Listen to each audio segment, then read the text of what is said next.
Sean todos bienvenidos al repaso de la lección semanal. Es un verdadero placer que nos pueda acompañar esta semana. Conducido y dirigido por la doctora Esther Rosa y Ernesto de Paz. Gracias por estar con nosotros. Es un verdadero placer que pueda acompañarnos en el repaso de la lección. Le invitamos a ser parte de nuestra comunidad. Inscríbase a nuestro canal. El nombre del canal es dr.esterd.rosa.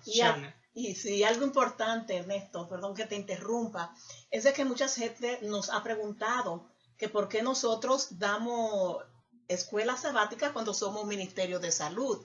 Y es prácticamente porque hemos encontrado, por lo menos yo como médico he encontrado, que el ser humano cuando tiene problemas en el área espiritual, esto repercute en la parte física y muchas veces hasta puede llegar a padecer de ciertas enfermedades. Entonces nosotros vimos a bien pues traer nutrición espiritual cada semana a través del repaso de la lección de escuela sabática. Bien, ya estamos en la lección número 10 para el día 4 de junio del 2016. Tiene como tema Jesús en Jerusalén. El versículo para memorizar aparece en Mateo 21:42 y dice: ¿Nunca leíste en las Escrituras? La piedra que desecharon los edificadores ha venido a ser cabeza del ángulo. El Señor ha hecho esto y es cosa maravillosa a nuestros ojos.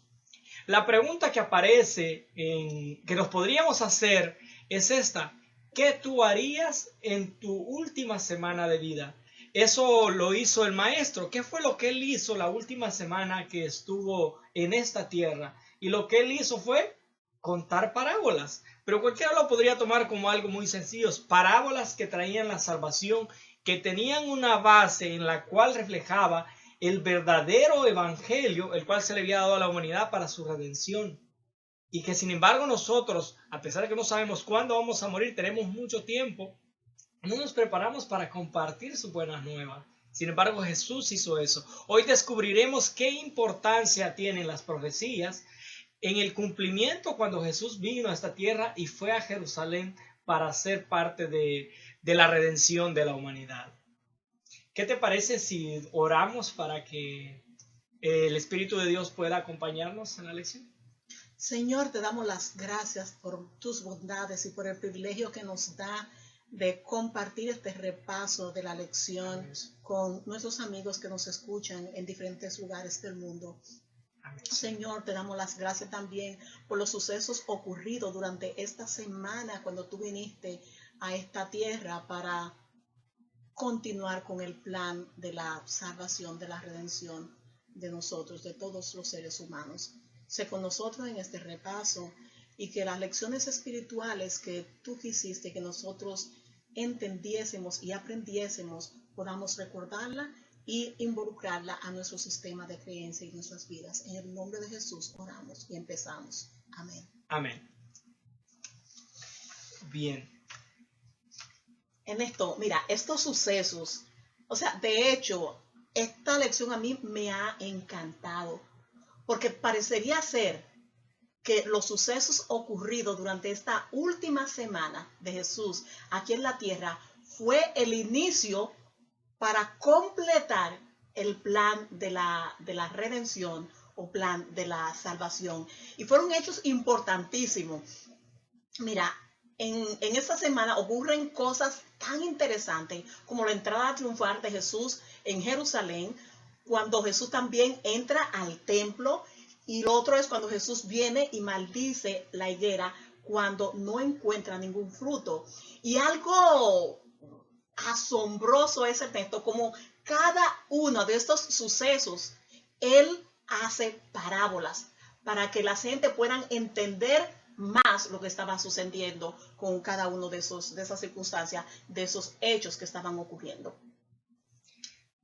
Muy interesante, porque las parábolas, muchos creen que son cuentos, no son cosas ilustradas, Pero a mí se me llamó, me impresionó, por ejemplo, el versículo de memoria, cuando habla de la piedra angular y de lo que aparece en el Salmo 118, si no me equivoco, donde hace referencia a la construcción del templo.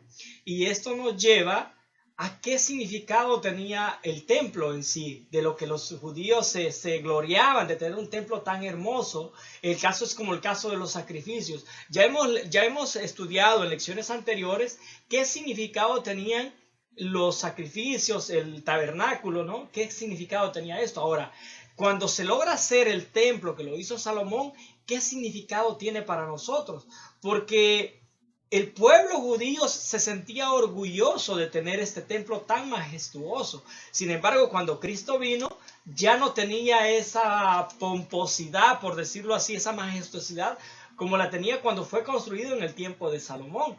Pero, ¿qué importancia tiene este templo para nuestros días y el cumplimiento de la llegada de Jesús a Jerusalén? Yo sé lo que vamos a ver y eso está, pues, que arde. Yo sé que ya tú quieres compartir toda esa información con nosotros. Pero yo tengo una pregunta. ¿Cómo nosotros podemos estar seguros de que Jesús fue el cumplimiento profético? Bueno, para que la profecía se pueda cumplir, tiene que encajar en las predicciones que están hechas. Pero fíjate que es curioso porque aparecen unas profecías en las cuales habla de la venida de este rey, de la venida del redentor de la tierra, porque no era solo el redentor de la humanidad. Y yo creo que lo importante aquí es ver la percepción que nosotros tenemos en relación a la profecía, la interpretación que nosotros le hemos dado. Porque en muchos casos se da para interpretarlo literalmente de una manera que dice, no, es que es esta manera que puede ser. Y parece que el pueblo judío se llevó un chasco, pero este chasco tiene que ver con el comportamiento que ellos tienen. Nosotros no tenemos clara la relación con Dios y eso nos hace interpretar de una manera las cosas y nos cerramos a las otras posibilidades. Porque lo más importante de todo, y tenemos que recalcar, es que nosotros entendamos cuál es el propósito de toda la profecía. El propósito de la profecía es nuestra salvación. Si nosotros perdemos nuestra salvación, eso no tiene sentido. No tiene absolutamente sentido. Entonces tú dices que la venida de Jesús fue profetizada. Claro. Entonces, de hecho, en esto, tú sabes que cuando Jesús lo dice en Mateo 21, 1 al 11, que dice, leo el versículo 4, que dice, esto sucedió para que se cumpliera lo dicho por el profeta. Y es que precisamente hay en diferentes partes de la Biblia la predicción, como tú dices. La primera predicción aparece o sea, estoy hablando literalmente porque a través de todo el Viejo Testamento hace referencia, aún los sacrificios hacían referencia al Mesías que iba a venir y el propósito por el cual él iba a venir. Pero en Salmo 118, del 1 al 25, aparece claro todo esto, porque inclusive fueron las mismas palabras que se utilizaron y Jesús citó en el Nuevo Testamento. Leo Salmo 118 y el versículo 22. La piedra que desecharon los constructores ha llegado a ser la piedra angular. 23. Esta ha sido obra del Señor y nos deja maravillados. Luego también aquí aparece en Zacarías 9, del 9 al 10, otra referencia exacta de la venida de Jesús como Mesías. Alégrate mucho, hija de Sión, es el versículo 9. Grita de alegría, hija de Jerusalén. Mira, tu rey y viene hacia ti, justo, salvador y humilde. Viene montado en un asno, en un pollía, cría de asna. Y Ernesto, si nosotros nos ponemos a recordar, hay una cita también en la Biblia que dice que Jesús, o sea, que Dios no hará nada sin que lo revele primero a sus siervos, los profetas. Y lo vemos aquí, tanto en Salmos como en Zacarías, como todos estos sucesos que ocurrieron durante la última semana habían sido profetizados textualmente. Ahora, la pregunta del $1.000.000 es, ¿qué lecciones nosotros podemos aprender de estos hechos? Por ejemplo, cuando Jesús hace su entrada triunfal a Jerusalén. En primer lugar, hay que recalcar algo, ¿no? A veces nosotros el mensaje lo localizamos. Me refiero, lo hacemos parte nada más de nuestro medio, lo hacemos tan pequeñito y creemos que el mensaje solo es para un grupo determinado. Hay que recordar de que la misma palabra de Dios, toda la referencia que trae es en relación a la redención de la humanidad, no de un grupo en particular. Sí tiene Dios su pueblo, pero este pueblo lo tiene con el objetivo de que pueda alcanzar al resto de la humanidad. Y esa era la función del pueblo judío. Pero sin embargo ellos se localizaron, se pusieron localmente la profecía que solo era para ellos. En el caso del pueblo judío, cuando Jesús vino a esta tierra, estaba el imperio romano dominando. Entonces para ellos el rey que venía a destruir este imperio y a establecer su reino. Pero el objetivo que ellos tenían era destruir y dejarlos a ellos. Sin embargo, la promesa desde el Génesis tiene que ver con la redención de toda la humanidad y tenemos que entender esa parte. De esa manera nosotros vamos a poder abrir nuestra mente y entender que el objetivo de Dios es salvarnos a todos, no solo salvar un grupo. Posiblemente nosotros ahorita como cristianos nos esté pasando lo mismo, que creemos que Jesús viene nomás por un grupito, porque le estamos sirviendo lo que estamos sirviendo las cosas conforme a él enseñado. Entonces esto parece ser que le pasó al pueblo de Israel. Ellos esperaban a su rey, pero cuando no sucedieron las cosas que ellos esperaban de la manera que ellos las tenían pensadas, fue la especie de chasco, por decirlo así. Es que fíjate, Ernesto, y voy a hacer esto defendiendo a los judíos. Zacarías, la profecía, o sea, Dios había dicho a través del profeta Zacarías de la entrada triunfar a Jerusalén, de cómo iba a ser, que iba a venir montado en un asno, en un pollino, y el versículo 10 dice que iba a destruir los carros de Efraín, los caballos de Jerusalén, quebrará el arco de combate, proclamará paz a las naciones, su dominio se extenderá de mar a mar, desde el río Éufrates hasta los confines de la tierra. Entonces yo me imagino a Jesús entrando a Jerusalén, montado en un pollino, y el pueblo comenzaba a recordar esta profecía de lo que iba a ser este rey. Bueno, pero hay que recordar que el pueblo judío tenía la profecía hechas por Daniel y las profecías hechas por Ezequiel, en las cuales se hablaba de los cuatro, del mismo imperio, del mismo reino gobernado en 4 etapas. Que le dijo que era el mismo rey para el caso de Nabucodonosor, ¿no? Que era la cabeza, es la famosa estatua de Nabucodonosor. En el tiempo que Jesús vino, el imperio romano era el que estaba imperando. Ellos estaban prácticamente en la previa a la profecía porque se hablan de 4 reinos, pero el 5.º reino se divide. Entonces ellos tenían mucha información, por cierto, la misma información que nosotros tenemos ahorita en relación a las profecías. Entonces, prácticamente lo que tú estás diciendo es que en ese tiempo, cuando Jesús entra, hace su entrada a triunfar a Jerusalén, se inaugura la etapa final del plan de la redención. O sea, porque va a entrar después de eso a el periodo de los 10 reinos, o sea, de la última etapa de la estatua de Nabucodonosor, que era parte de la profecía o los eventos históricos que iban a ocurrir durante toda la historia de la humanidad, desde ese entonces hasta ahora, hasta nuestros días. Ahora, te tengo una pregunta. ¿Cómo es que la entrada triunfal de Jesús a Jerusalén da esperanza y seguridad? ¿Qué tiene que ver eso con nosotros? Fíjate que recordemos algo, que lo que nosotros estamos enfatizando es el cuerpo como templo. Estamos enfatizando la salvación de la humanidad, que es el mensaje principal de la Biblia.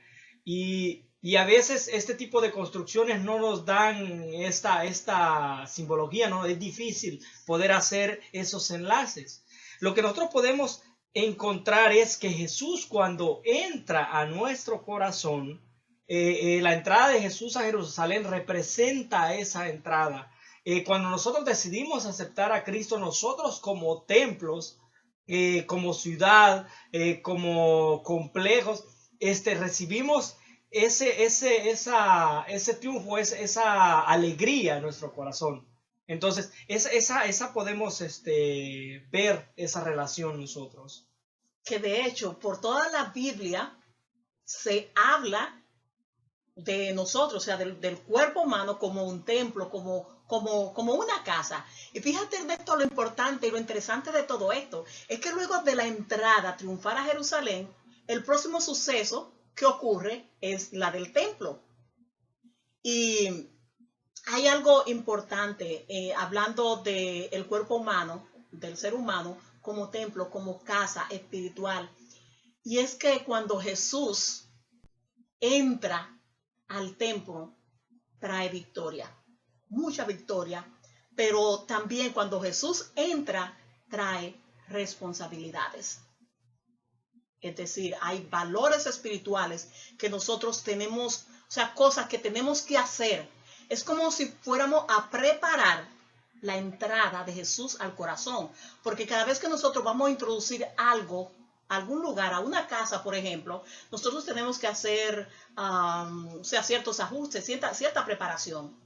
A veces hay que limpiar la casa, hay que hacer muchas cosas.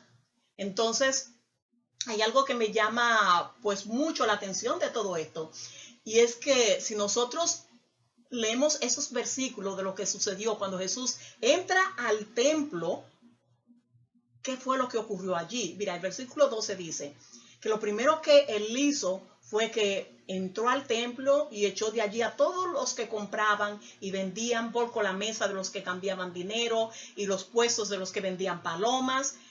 Y sigue diciendo el versículo 3 que les dijo, mi casa será llamada casa de oración, pero ustedes la están convirtiendo en cueva de ladrones. Versículo 14, se le acercaron en el templo ciegos y cojos y los sanó. Entonces tú estabas viendo allí una secuencia de cosas de lo que Jesús hace cuando entra al templo. Lo primero que hace fue que limpió.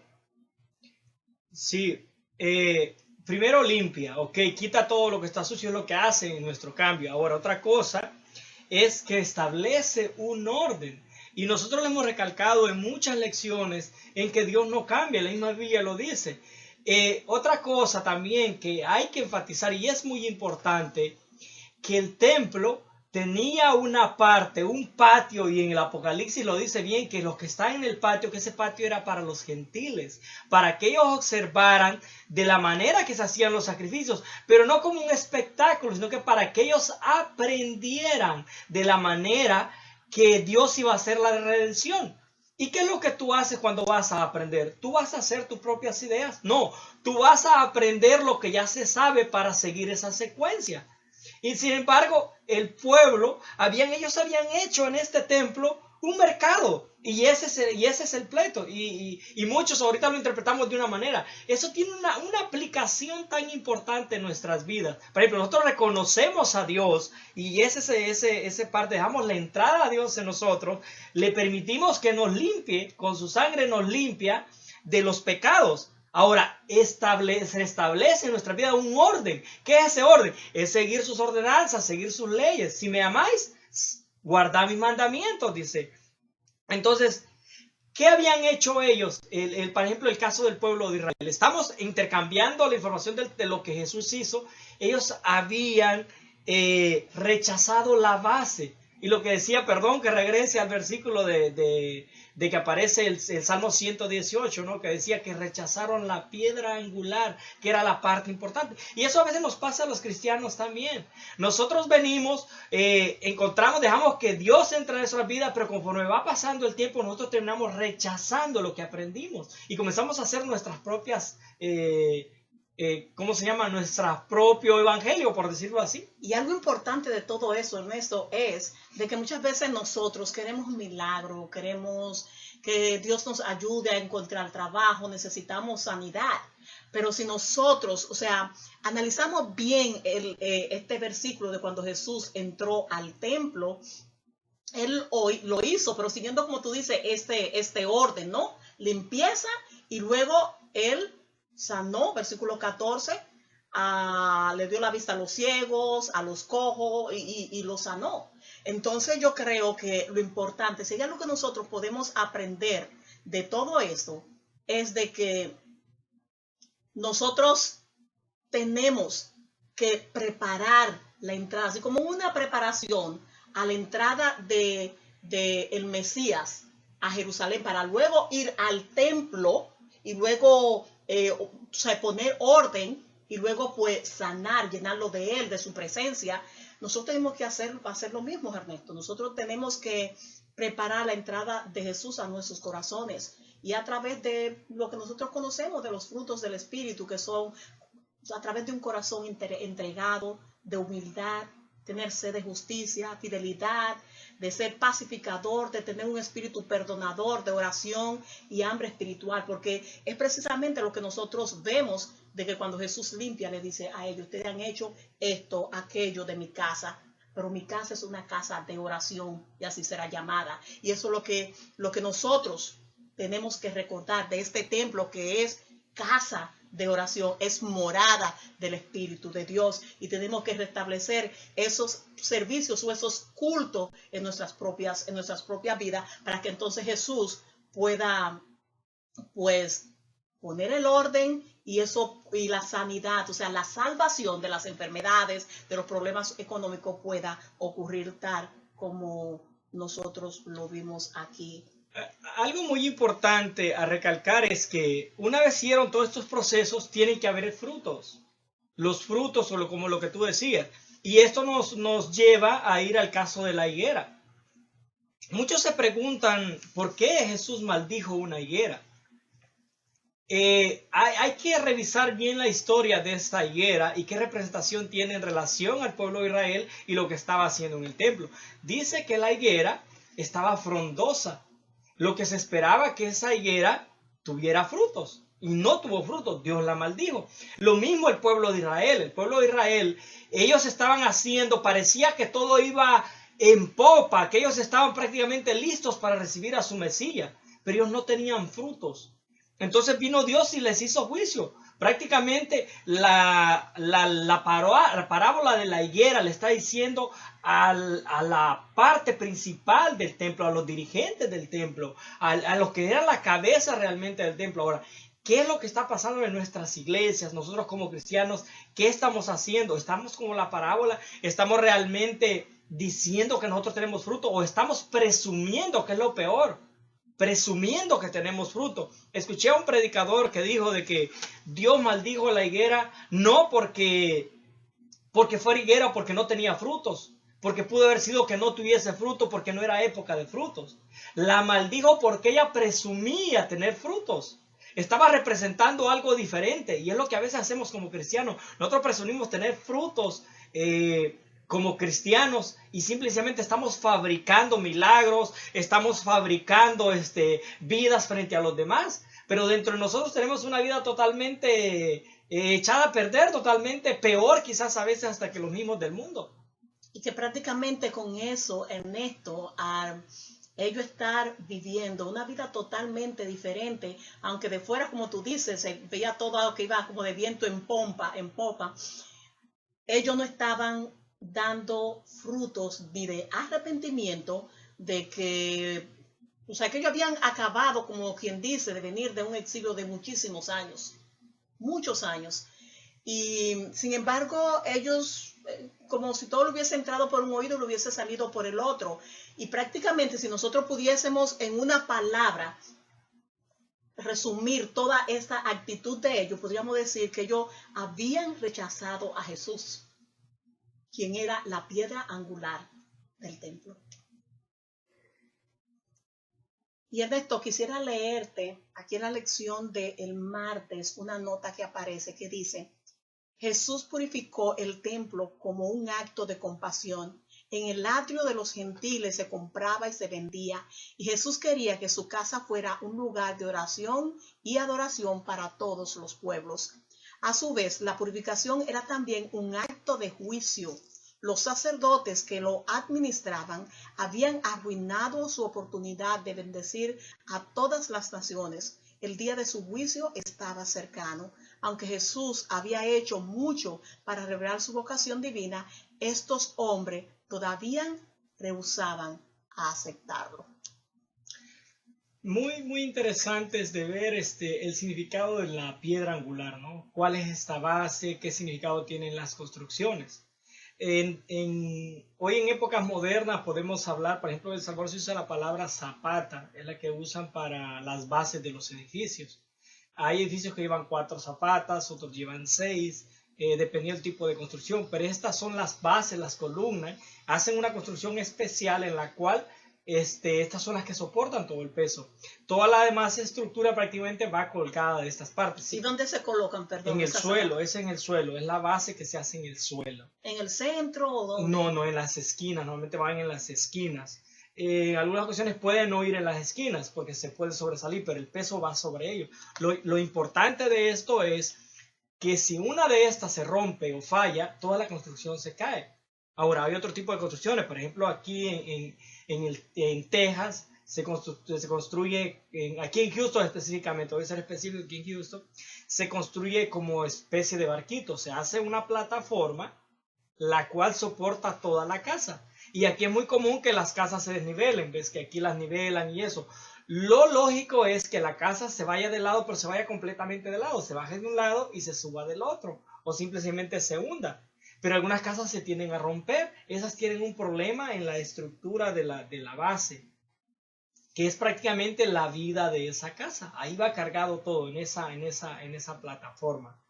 Y en el tiempo cuando se construía con piedra, en las esquinas se colocaba una piedra especial que era la que iba a soportar. No podías poner, en medio tú podías poner otros tipos de piedra, pero en las esquinas tú tenías que poner piedras especiales, o dependiendo del tipo de construcción, si era en medio que iba a soportar, ahí era donde iba esta piedra. Y es lo que les pasó en el templo. Ves que no le encontraban posición a esta piedra, lo que dice el Salmo 118, 20 y algo, de que dice que la dejaron ahí rechazada. Y dice que Dios hizo eso para revelar su profecía. Y es lo que le pasó a Jesús. La piedra angular a Jesús no se le dio importancia porque no le encontraron posición en la vida de los judíos, porque ellos habían modificado la construcción realmente de eso. Habían modificado la construcción y decían que estaban construyendo para Dios, pero ellos no lo estaban haciendo de la manera que Dios. Ahora, la pregunta es, ¿qué es lo que nosotros estamos haciendo en nuestras vidas ahorita? Como templo y como casa. Como templo y como casa. Eso es importante. Mire, Ernesto, yo creo que ha llegado el tiempo de nosotros hacer una especie de inventario espiritual. O sea, en todas las áreas de nuestra vida, en la finanza, salud personal, en la expresión sexual, en actividades comerciales, en relaciones interpersonales, o sea, en todas las áreas es tiempo de que nosotros nos demos cuenta si nuestras vidas están glorificando a Dios. ¿Cierto? Para que nosotros no seamos rechazados como lo fueron y cortados como lo fueron. Usted sabe, esos ejemplos que nosotros acabamos de ejemplificar y hablar de ellos. Estamos viviendo ya al final de la etapa final del plan de la redención que empezó en esa semana histórica de que hablábamos al principio de este repaso. Así que amigos, hermanos que nos están escuchando, yo creo que ya es tiempo de nosotros hacer esta evaluación y ver si nuestra vida como casa, como templo, está dando fruto de arrepentimiento. Porque si no es así, yo creo que esa es la razón principal por la que estas parábolas fueron completadas con todas estas lecciones que ocurrieron precisamente durante esta última semana de Jesús aquí en la tierra. Y como nosotros estamos viviendo también en los últimos días, es importante que nosotros hagamos esa evaluación para que nosotros no seamos cortados en la última semana de la historia de este mundo. Gracias por haber estado con nosotros, gracias por acompañarnos en el repaso de la lección. Esperamos Dios haya bendecido sus vidas como la ha hecho con nosotros y los esperamos la próxima semana y les recalcamos en que se inscriban a nuestro canal para que podamos alimentarnos con diferentes cosas, ¿no? De parte espiritual, de la parte física, la parte mental, y podamos tener salud de la que solo Dios puede darnos. Y que compartan con otros, porque juntos podemos salvar muchas vidas. Nosotros solo y compartiendo nos va a tocar o tomar mucho tiempo, pero juntos podemos. Así que el Señor les bendiga y los vemos la próxima semana.